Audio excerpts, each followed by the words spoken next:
Well, good morning. It's good to see all of you and all of you joining us online as well. Great to have you, and hope I'm sure you've all got your Christmas shopping all done and ready to go. I might even start this week sometime. Yeah. Christmas time is an amazing time of the year. And, it's a time where we see lots of joy, and the focus on things is very good. I think it can also be a bittersweet time of the year as well, can it? One of the things I think I've noticed over the years is this pattern that it's also a time that, just because of the focus and stuff, it can be a time that can be difficult if you're going through something difficult, or if you're struggling with loneliness. It has a way of highlighting that. And we will all be around people this Christmas season that are gonna have different struggles at different moments. And we may not always know what those are, but can I just say, I know from experience, there's gonna be more people than we realize going through just difficult moments. And so in this series where we talk about a role to play, and we're thinking about Christmas and Christmas coming up, I think there's a larger role for us to play in a really practical way, just all around us this Christmas season. And that's what I want to talk about here a little bit. How many of you have heard the phrase, or even used the phrase, you got to get back up on the horse, right? Or back in the saddle. Yeah, most of you. Okay, yeah. I heard that from my parents constantly. I know it may be because I grew up in the mountains out in Marana, but you all have heard that, right? And so when you think about that phrase, like you got to get back up on the horse. And it's that idea that there's just going to be times in life that you get knocked off the horse, and finding a way to just get back up on that horse and move forward. Like, that's really important. But what happens when you get knocked off that horse and you're just like, I'm a little dizzy and I don't know where the horse went, and I just, and you're just struggling with that a little bit. And so in some ways, this message, I want it to just be this really simple message. This won't be a morning where I'm gonna try and unpack some deep theological principle. I just think going into this Christmas season, I want to take a moment and remind us and kind of call us towards something that probably all of you already know. This isn't a morning to teach something brand new, but just to kind of call us to something that would just be really good, because there's this kind of role that we can play that at different moments is just helping somebody get back in the saddle again when they've been knocked off. Here, maybe 3-4 weeks ago, I don't remember exactly how long it was, I got a few texts, and I'm not the best at answering my texts right away. I lose my phone or leave it on airplane mode, this sort of thing. But all of a sudden, I got this string of texts from my son and from my wife and from my daughter, and it was because my daughter was climbing, and she was in an indoor gym, rock climbing, and it's one where you're not belayed like on a rope. You can only climb 8-10 feet high, and they've got big mats, so you just climb up and you fall off, and climb up and fall off. Right? Well, she fell and just kind of fell awkwardly. And kind of as she fell, she rolled over her arm, and it bent her arm in a way that your arm's not supposed to be bent. And I was just getting all these calls about it. And then by the time I realized this, now it's okay, she's in an ambulance on the way to the ER because she's hurt her arm. And at first I thought it was because she hurt her fingertip, because maybe a week before that, she broke the little bone on the tip of her pinky, and I'm just go on to the ER for the, whatever. But then I get this X-ray, okay, and I'm going to show you this X-ray. This is an X-ray of her arm right there. Look, yeah. So you noticed the same thing I did, didn't you? Yeah. I'm no doctor, but I knew that's the elbow. That's not how your elbow's supposed to work. So then I was like, oh man. So get to the ER, and she's doing well, and she was an EMT for a while, and so she understood everything's going on, all this stuff, and finally get some good painkillers in her, and they get the x-rays, and they get everything going. And then there's this moment like where the nurses and the doctors kind of clear out, like it's going to be a while before we get reset it. But all of the emergency stuff, all the things that need to happen fast and right, it's all done. And so it was just her brother and I at that point, just sitting in there. And then when it all gets calmed down, guess what happens? Now all of a sudden the tears came, right? Because now the kind of the immediate danger is gone, right? And the tears came. And she had hurt her ankle like a few months before that and wasn't able to climb for a long time. And now she's like, they're never going to let me climb again. And just the tears are coming down. Like my whole life is a wreck at this point. She hadn't even started the job. She had just gotten a brand new job that was going to start 3 days after this. She called it her first adult job, right? Because she finished her degree and she was working at Starbucks. And so she quit Starbucks and went out and got a real adult job.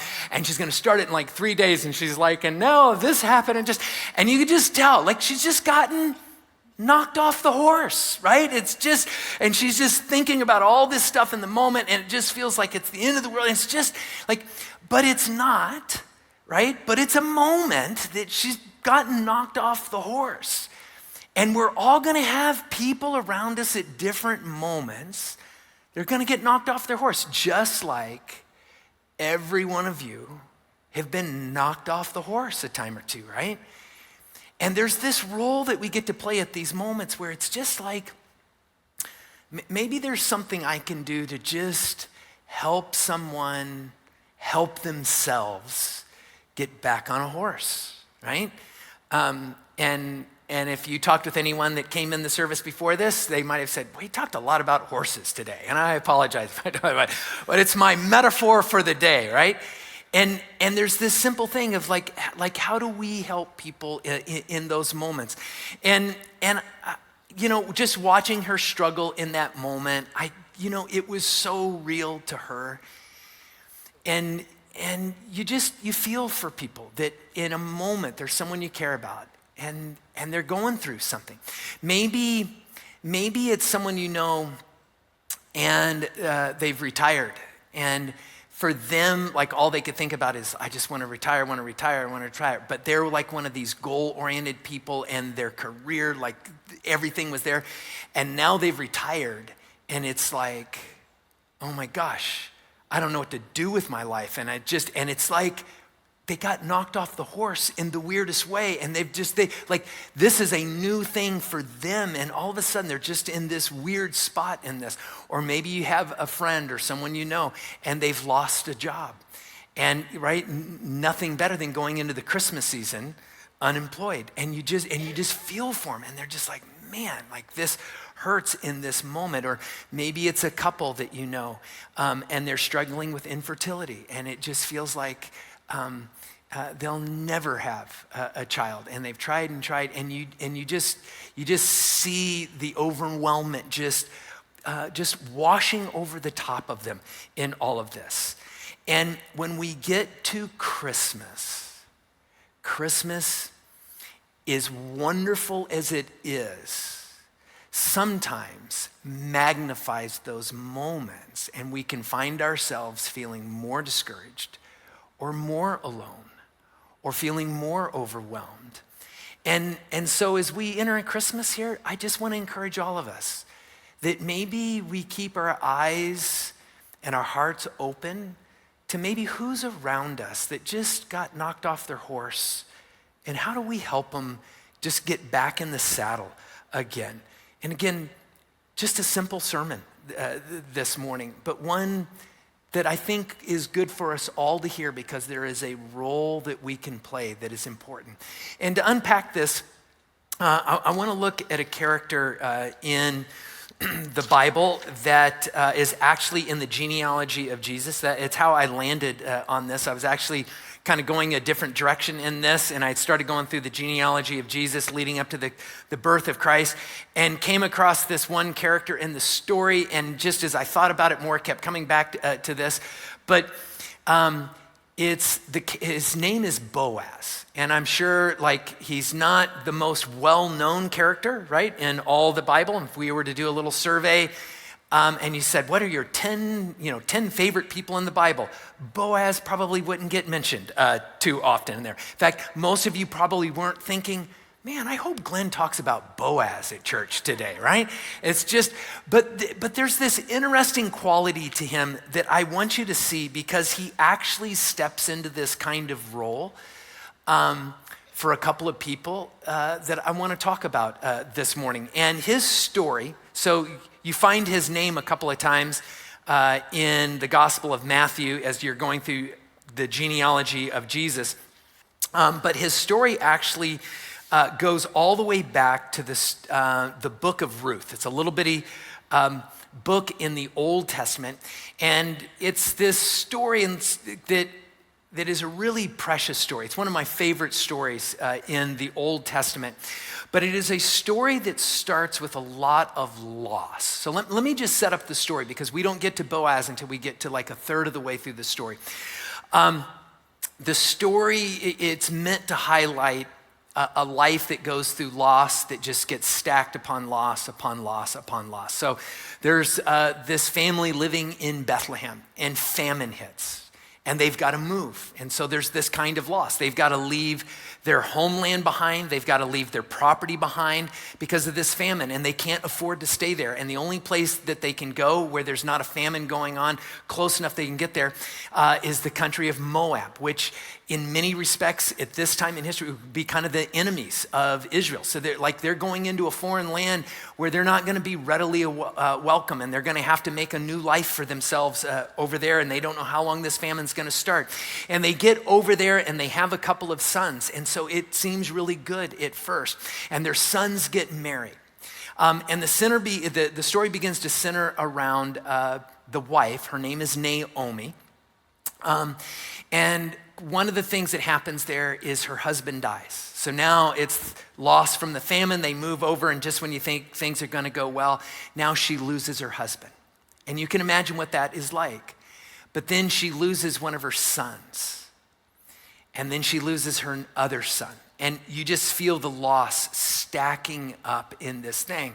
And now she is in the land of Moab. And really probably all she has in terms of deep relational connections are her two daughter-in-laws, who have also lost their husbands. And so here she is.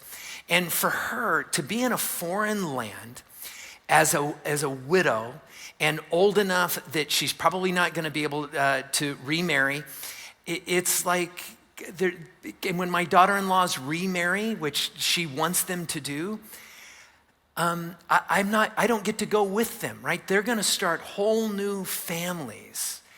And so I'll become destitute here. I've got to go back to Israel. I've got to go back to Bethlehem, where my tribe, my clan, where I've got relatives back there, because I am a Hebrew. Like, I'll be at least at some level be taken care of there. So she's got to now leave. And this is probably after a decade or two of being away. She's got to go back, and she's getting ready to leave maybe the two most precious people in her life that are still alive in this. And so there's this conversation that takes place where she is now trying to say to them, like, I've got to go, but you need to stay here, because the last thing you need to do as a widow, like a young widow, is travel back to a foreign land that you're not a part of in this. That's not going to work out for you very well in all of this. And I want to read you one part of this. So this is found in Ruth, the book of Ruth, chapter 1. And if you flip in your Bibles, you find the book of Judges, which is a larger book, a little easier to find. Ruth is right after that. Or for most of you, you're on your phone. So you can just say, hey, Siri, go to Ruth, and you'll be there. Here's what she says, is she's in this conversation with her two daughter-in-laws after she's lost her husband and both of her sons. And this is verse 19. So the two women went until, oh, I'm sorry, I read the wrong one. Let's do this.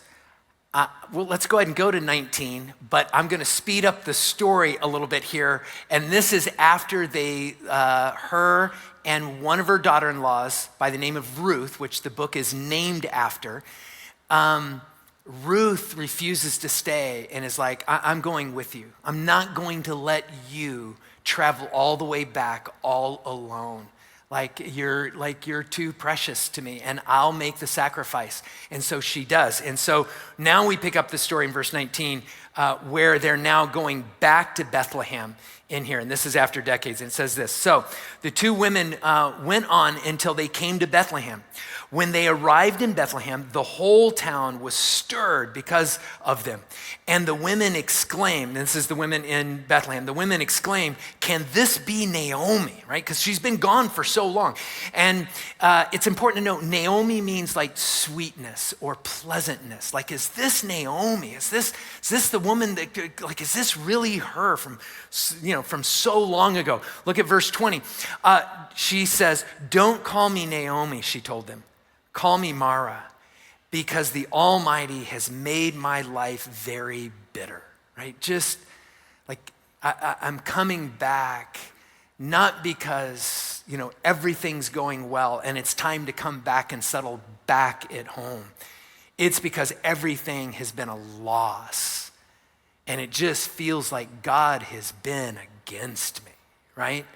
And sometimes when you get knocked off the horse, it feels like, is God against me? Is God is he messing with me? Is he have I done something to offend him? And is he not like me anymore? What's going on? And that's Naomi. And I'm sure you have people in your life and you've watched them at that place where they're just struggling in this. And next the narrator does something really interesting that I want you to notice. So as the story has gone along, we absolutely know that Ruth, right, her daughter-in-law, is a Moabite. But the narrator has never called her a Moabite. But we know this and we understand this. And so look at what the narrator does at this point. This is the beginning of verse 22. So Naomi returned, and this is how the chapter ends out. So Naomi returned from Moab, accompanied by Ruth, the Moabite. And the narrator does this for a reason in this. The narrator is drawing our minds, highlighting our minds of what this means. Ruth, as a Moabite, is going to show up in Bethlehem, right? A town that is very Jewish in every way. Everyone would have immediately known, just by the way Ruth was dressed, by the complexion of her skin, her hair, they all would have known this is a Moabite. She's from that group of people that are like our enemy. And the narrator's wanting us to know, Ruth loves Naomi so much, right? She's showing up, but her world is changing, right? As she shows up in this moment. And I think part of what the narrator is also doing is it draws our attention to her. It lets us empathize with her. And so as we walk through this story a little bit, let Ruth and Naomi represent the person you care about. Like as you think about who's that person in your life right now, and you're just like, man, they're in a tough stretch. There's difficulties going on, in their family or in their extended family. There's difficulties at work. There's difficulties with their health. There's the challenge that's just pushed them back on their heels or knocked them off their horse. As we go through this story, just let Ruth and Naomi just remind you of that person. Because what happens when they show up is they show up on the property of Boaz. And think of what he has. Think of it as an estate or like a big ranch or a big farm. He was a leader of like a clan or a tribe.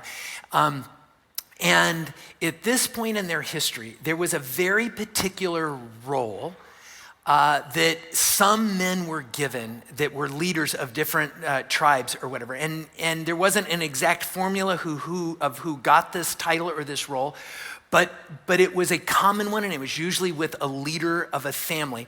And it was called a goel. A goel is the word in Hebrew that is used for this. And it comes from the Hebrew word redeem. So there's a Hebrew word redeem that's like gol. And so a goel is, it gets translated like in your Bibles, probably is like a kinsman redeemer would be like maybe the best way to translate this word. And this was a role. And the reason I want to talk about Boaz is I want you to watch how he lives this role out with Naomi and Ruth, because in a lot of ways, in really simple ways, every one of you can be a goel. You can be a kinsman redeemer with someone around you. This role, it's interesting how the Jews actually created this very unique role. They went back to the Torah, and there's a section of the Torah, the first 5 books of the Bible, there's a section in there, and part of it's in Leviticus, and part of it's in Deuteronomy, and it's known as the Holiness Code, the Holiness Code. And the Holiness Code contained a few of these like commands or rules where it talked about redeeming someone. So if someone, let's say, lost all of their property, they fell on really, really hard times, that there could be someone that would come along and say, I want to help redeem you. You lost your place in the community. You lost your namesake. And so we'll buy back your property and give it to you so that you can be reestablished. Or if someone was, and usually for financial reasons this could happen, they could be pulled into a kind of like financial slavery. And it would be like, you could, a kinsman could buy you out of that. And even if someone else owned the property, the Torah would say, but if someone wants to buy them out, whoever owns the property, they've got to sell it to them at that point. Or it would be to redeem someone's namesake. So if someone, let's say there was a family and the husband died before he had a male heir, right? All of that man's holdings, that family's holdings and land and everything would end up going to whoever the widow married next. And the man's name would like become extinct. It would end. And so part of the Holiness Code said, like, if there's 2 brothers and one of them dies before they have a male heir, the other brother has to marry his sister-in-law. And so that's the application for this morning. Not really, okay? I'm not gonna ask you to go marry relatives out of what we're gonna learn here, right? There will be some cultural adaptation that we will do this morning that I think will hold true to Scripture on this. But what would happen is, so then the brother would marry his brother's widow, and the first male son that they had would take on that man's brother's name. And when that boy grew up and became a man and would get married, he would take the entire estate and everything that the one man's brother originally had and take that name so the man's brother's name and property, everything would continue.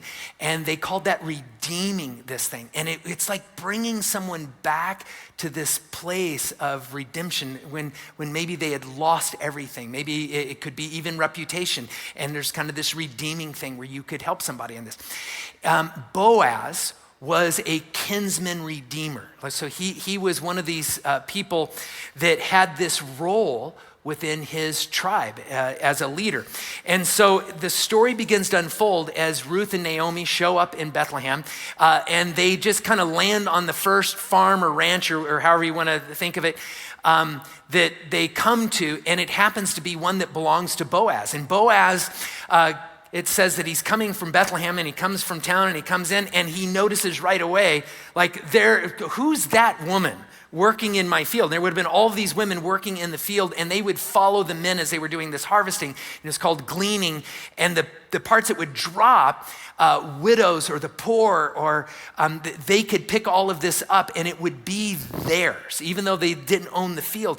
And Ruth is out there working in this field. And remember, she's a Moabite. And so she probably would have stood out at that point. And it's important to understand that she, unlike any of the other Hebrew women, she would have had no rights to that. But here's what you begin to see with Boaz. The moment he notices this and realizes, there's a foreigner here. And whatever her story is that brought her here, I bet it's a rough one. Because Moabites don't just show up here for vacation time, right? That's not a thing. And so his immediate reaction is one of kindness. In fact, he actually instructs his men that they are to allow her to take all that she wants to take. He even provides protection for her because the Hebrew women, again, part of that culture, there would have been a protection provided to them as being Hebrew that wouldn't necessarily have transferred to her. But he says to his men and to his foreman, you make sure that no one takes advantage of her.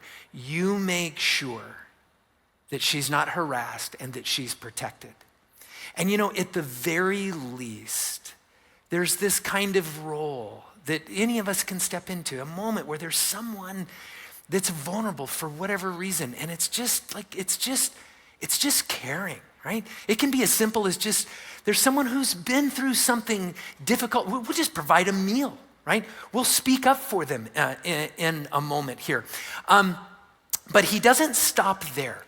As Boaz begins to learn her story, there's this really precious moment where he realizes what she's done for a Hebrew woman, and he goes out of his way to encourage her. If you look in Ruth chapter 2, look at verse 11. Verse 11, he shows up and he engages in this conversation, and she's just like, thank you so much. Like you have been more kind to me and generous than I can imagine. And then Boaz replies, verse 11, I've been told all about what you have done for your mother-in-law since the death of your husband. How you left your father and mother and your homeland and came to live with a people you did not know before. And it's this really sweet moment where he's just like, can I just say, I know things aren't easy right now. I know this is difficult. But I see a kind of character in you that's really pretty special. Because, right, Naomi, she was in your shoes in Moab. She was the foreigner. She was the one that would be easy to give no regard to. She would be the easy one to look at and make a scapegoat. She was the easy one to look at and say, I've got lots of people to worry about and lots of mouths to feed, but I don't have to worry about her. But you did, to the point that you had a mom and a dad. There was a farm. You had a guarantee of being taken care of. But you have the kind of character that you looked after one of my tribesmen. And I want you to know that I noticed that. And it's just, there's this moment where you don't see a lot of this in ancient literature, when there is a man who goes out of his way to encourage and highlight the character of a woman. But Boaz does here. He goes out of his way to do that. And in a way, that's kind of a kinsman redeemer, right? Like maybe other people don't see it, but I see it in you. I want to redeem this. I want to make sure people see and understand your character, this good thing about you. And imagine for a moment how those encouraging words must have landed in the ears and heart of Ruth.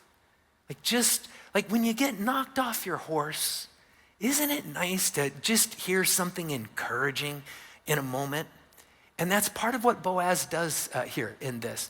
And it's not just that. Boaz also comes along, and there's a moment where he becomes a kind of advocate. He goes out of his way to do this. And again, this would very much be the role of a kinsman redeemer, to be an advocate for someone who's in a difficult situation or just things have turned against them or whatever it is.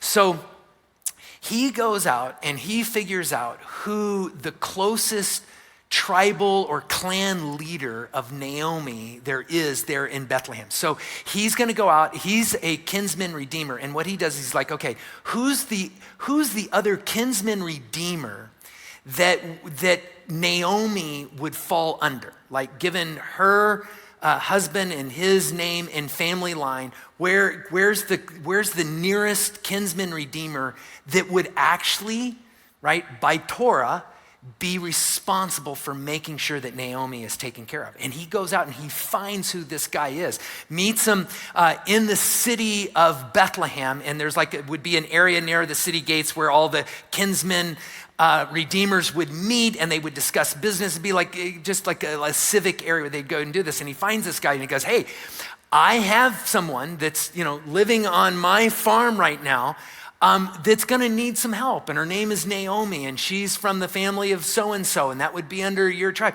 And I just want to encourage you, right, that can you go and fulfill your role and redeem her, which would mean there's property that Naomi and her husband left behind, and it would be this kinsman redeemer's job to go and find that property, probably pay for that property, help Naomi get set up in that, if she doesn't get married, it's to make sure that she's enfolded somehow in a family where she's going to be taken care of. And this other kinsman redeemer says, yes, like, I'll do that, like, not a problem. And then he goes on and he explains this, and this is found in Ruth chapter 4. Look at Ruth chapter 4. Because Boaz didn't have to do this, but who has rights to what Torah describes as getting help to be redeemed? Naomi does, right? But who wouldn't have any rights to that? Ruth. She's not Jewish. She didn't belong to this clan, right? Boaz doesn't have to ensure anything on this, but look at verse 5. And this is a conversation with Boaz and this other kinsman redeemer. Then Boaz said, on the day that you buy the land from Naomi, in other words, because he's going to buy that land for Naomi that would have been lost, you buy the land from Naomi, you also acquire Ruth the Moabite. Oh, this is new news to the other kinsman redeemer. Acquire Ruth the Moabite, the dead man's widow, in order to maintain the name of the dead with his property. In other words, and here's how this would have worked. Because of Ruth's age, she was younger and still like childbearing years. You've got to marry Ruth is the idea in this. So that she can have potentially a son that will carry on the name and will take ownership of all of this land. Look at verse 6. Here's the response of the other kinsman redeemer. At this, the kinsman redeemer said, then I cannot redeem it, because I might endanger my own estate. You redeem it yourself. I cannot do that, right? And here's a simple reason why. He's saying, I get it. I'm obligated to do this for Naomi. But if I do this for this Moabite woman, right, I'm going to spend all of this money up front, buy this land. Then over the next, let's say she gets pregnant right away. It'll be a decade, 2 decades, maybe longer, before her children, her firstborn son, is old enough to operate this farm, this ranch, all by himself. And you know what happens when he reaches that age? It's his inheritance.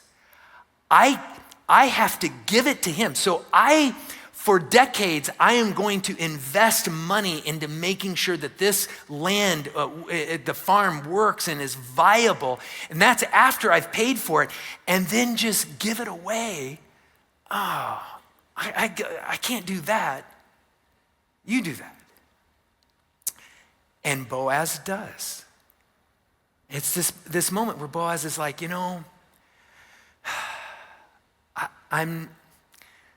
I'm not gonna let Naomi and Ruth, right? They go together in this thing. And I'm not going to make sure that Naomi is provided for and then just let things slide with Ruth. I'm gonna be a kinsman redeemer to Ruth as well. And here's why Boaz makes his name into the New Testament, right? Because there would have been hundreds, maybe thousands of kinsmen redeemers in the history of Israel. And as far as we know, I don't know that there's another kinsman redeemer named in the Old Testament or in the New Testament in this way. Here's why. He chooses to be a kinsman redeemer when he doesn't have to be. For the person he's not obligated to be, he does it not out of obligation, he does it because he cares. And I just think that's such a great lesson this Christmas season, to just look at this and just say, who's the person around us that needs a kinsman redeemer? And maybe there's no obligation on your part to do anything for them, but they just got knocked off their horse, and maybe you're just the right person at the right time to just help them. And so let me just close out and just offer a couple of practical ways, okay? Because probably it's not gonna mean marrying one of your relatives, all right?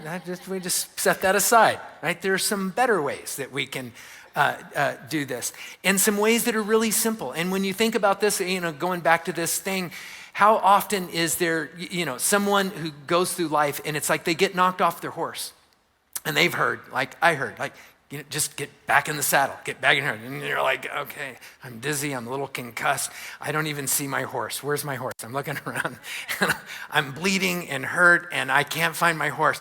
And how nice it is if someone comes up and says, hey, I've got 2 horses. I'll loan you a horse, I'll actually help you get up in the saddle and maybe I'll ride with you for a little bit, right? That's all this is. And like I said, I'm not gonna teach you anything new here, but can I encourage you in it?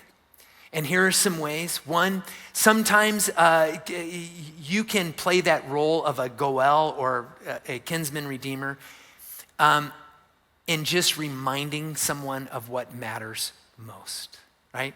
Maybe you've got that older person in your life. Maybe it's an older parent and they've retired, and you can just see like retirement, right? They were that like high-powered person and all the things they're gonna accomplish, and then they go into retirement, and it's like, what? I lost all my meaning in life. All my meaning was like locked up in my job. And I see that a lot today.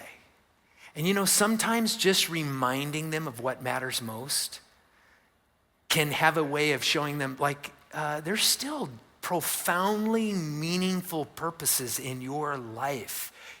Your purpose in life didn't retire when you retired from your job, right? In fact, maybe you will find that there are purposes and reasons that are actually more important. And sometimes someone just needs someone to remind them of that, to help them see what matters. Maybe there's someone in your life and they're coming into the Christmas season and they've just gone through a really hard breakup. Maybe it was a marriage, maybe it was a dating relationship, maybe it was a close friendship, and they're just hurting or they're feeling alone. And just to remind them, this isn't the end of the world. This moment that feels big, and without lessening that, can I just help you see that bigger picture? I know the x-ray looks bad, and I know it hurts right now, and I know you start a new job in 3 days, and but it's not the end of it's happened to me. Because you're a Barteau. I had to remind her a few times.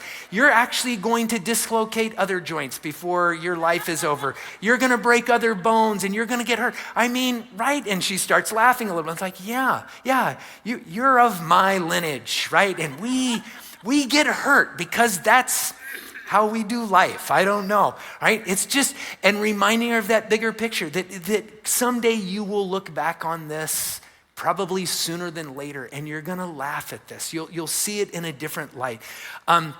Help them see that bigger picture. Maybe it's a young person, and maybe that they're struggling with something. Maybe they grew up in a way where failure was not okay, making mistakes was not okay, and something happened in that moment, and just giving them a bigger picture or reminding them of something could be huge. Maybe even a small way. They're like, this happened to me. So there's a young man in our neighborhood, in our cul-de-sac, that I have watched grow up over the years, and he loves doing mechanical things, and he's now old enough that he's bought his own power tools. Okay, and he'll come over to my house. I'll be in my garage working away, and he'll come over there, and he's like, "What are you working on?" And I'm, showing him how to use power tools or whatever. And he tried to fix one of his own power tools, and he broke it. He made it worse. And in his mind, it was like the end of the world. And I'm thinking, it's not the end of the world. And I'm trying to say, it's not the end of the world. And he's like, and he had this image of me that like, you've never broken any of your power tools or made a mistake. And I was like, whoa, back up.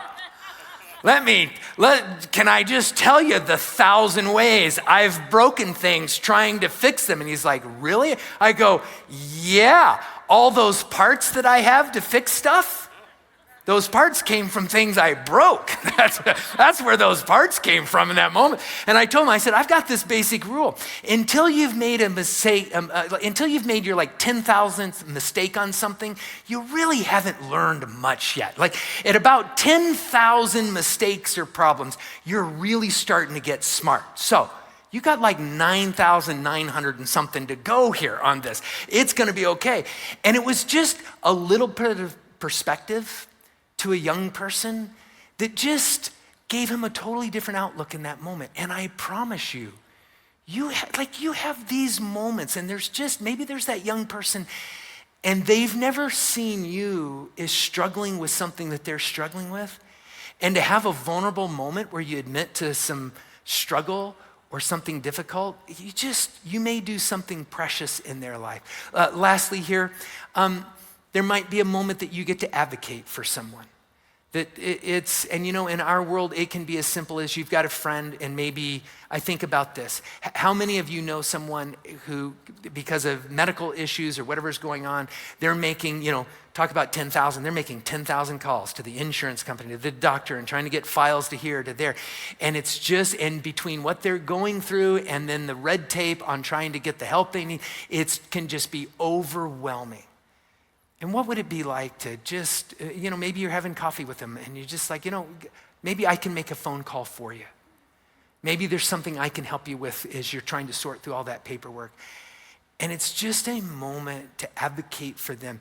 And it's the simplest role, but sometimes, especially around Christmas, there's a way you can just step into somebody else's life and get them back in the saddle and on their way. And what a blessing it would be for you to do that. So go be that this Christmas season.